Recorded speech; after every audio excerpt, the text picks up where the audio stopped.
Assalamualaikum warahmatullahi wabarakatuh. Perkenalkan, nama saya Alisa Muta Putri dari kelas 1 Beta Rajama.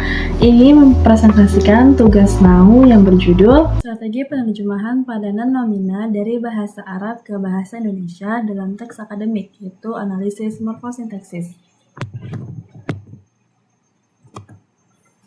Latar belakangnya sendiri yaitu bahasa Arab dan bahasa Indonesia tuh memiliki struktur morfologis dan sintaksis yang sangat berbeda. Dalam bahasa Arab, satu akar kata dapat menghasilkan berbagai bentuk nomina melalui proses derivasi atau ishtiqaq. Sedangkan dalam bahasa Indonesia tuh perubahan bentuk kata tuh lebih banyak terjadi melalui proses afiksasi seperti pa, ke, atau an. Nah, perbedaan itu menyebabkan penerjemah tuh perlu memahami struktur nomina secara mendalam agar padanan yang dihasilkan itu tetap akurat, ilmiah, dan koheren dalam teks akademik. Nah, di rumusan masalahnya sendiri terdapat bagaimana karakteristik morfologis dan sintaksis nomina Arab dalam teks akademik. Yang kedua, ada apa saja strategi penerjemahan yang digunakan dalam menghasilkan padanan nomina Arab Indonesia, dan bagaimana implikasi morfosintaksis terhadap kualitas terjemahan. Nah, di tujuannya sendiri yaitu mendeskripsikan ciri morfosintaksis nomina Arab dalam konteks akademik, mengidentifikasi strategi penerjemahan padanan nomina Arab ke bahasa Indonesia, dan yang terakhir menganalisis bagaimana aspek morfologi dan sintaksis berpengaruh terhadap ketepatan terjemahan. Sekarang masuk ke nomina dalam bahasa Arab. Dalam bahasa Arab, nomina itu disebut dengan isim yang mencakup berbagai bentuk seperti isim zat, isim makna, masdar, dan isim fa'il atau isim maf'ul. Nah, nomina ini tuh dibentuk melalui pola wazan sehingga satu akar tuh dapat menghasilkan banyak kata dengan makna beragam. Selain itu, dalam sintaksis Arab, nomina tuh bisa berfungsi sebagai mubtada dan khobar, maf'ul bih, dan menjadi bagian penting dalam struktur idhofah. Unsur-unsur itu jarang memiliki padanan langsung dalam bahasa Indonesia sehingga penerjemah tuh harus menafsirkannya dengan tepat. Nah, sekarang nomina dalam bahasa Indonesia. Berbeda dengan bahasa Arab, nomina dalam bahasa Indonesia tuh umumnya tuh dibentuk melalui afiksasi. Bahasa Indonesia tuh tidak mengenal perubahan bentuk berdasarkan fungsi sintaksis atau i'rab, sehingga bentuk kata itu relatif tetap. Dalam teks akademik, nomina sering digunakan sebagai istilah, konsep, dan objek penelitian sehingga perlu diterjemahkan secara konsisten dan tepat sesuai konteks ilmiah.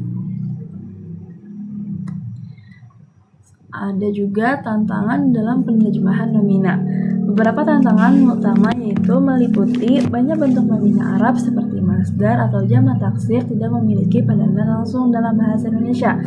Nah, struktur idhofah itu seringkali membutuhkan perubahan urutan kata agar sesuai dengan kaidah Indonesia.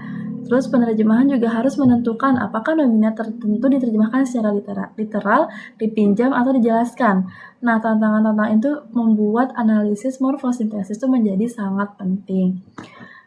Nah, tadi kan ada tantangan kan, berarti di balik tantangan tuh ada strategi penerjemahan nomina.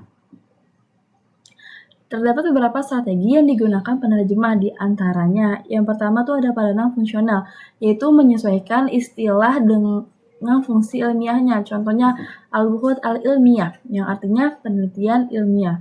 Nah, yang kedua itu ada padanan deskriptif. Ketika tidak ada padanan langsung, istilah diterjemahkan dengan penjelasan. Contohnya al-istiqlaliyah, al-maudu'iyah. Contohnya kemandirian itu dalam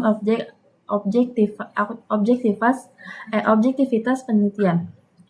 Nah, ada juga transposisi, yaitu mengubah kategori gramatikal. Contohnya kayak tahqiq an-nas dan dari struktur masdar menjadi penyunting teks. Nah, juga ada borrowing atau peminjaman, yaitu beberapa istilah dipertahankan seperti fiqh, hadis, syariah karena sudah umum digunakan.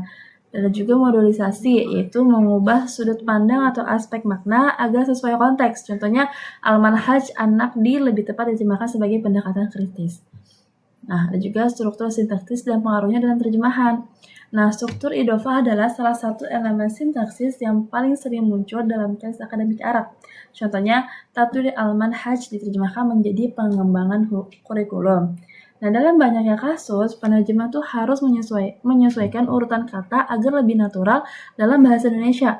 Pemahaman fungsi sintaksis seperti mubtada atau maf'ulun bih juga membantu menghasilkan terjemahan yang koheren.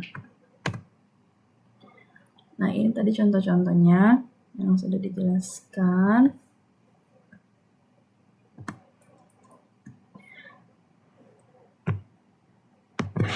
Sekarang analisis morfem sintaksis dalam terjemahan. Nah, pola derivasi itu menentukan makna yang padanannya tetap, yaitu struktur gramatikal Arab menentukan bentuk terjemahan Indonesia, konsistensi istilah penting dalam tes akademik, dan kombinasi strategi diperlukan untuk mencapai akurasi dan keterbacaan. Nah, jadi dari pembahasan ini dapat disimpulkan bahwa penerjemahan non-mina Arab Indonesia itu membutuhkan pemahaman yang kuat mengenai morfologi dan sintaksis kedua bahasa. Perbedaan struktural yang signifan itu membuat penerjemah itu perlu menggunakan strategi seperti padanan fungsional, transposisi, peminjaman, modelisasi, dan padanan deskriptif. Nah, analisis morfosintaksis juga menjadi kunci untuk memastikan terjemahan itu tetap akurat, ilmiah, dan mudah dipahami dalam konteks akademik. Demikian presentasi yang dapat saya sampaikan. Terima kasih atas perhatian teman-teman semuanya. Wassalamualaikum warahmatullahi wabarakatuh.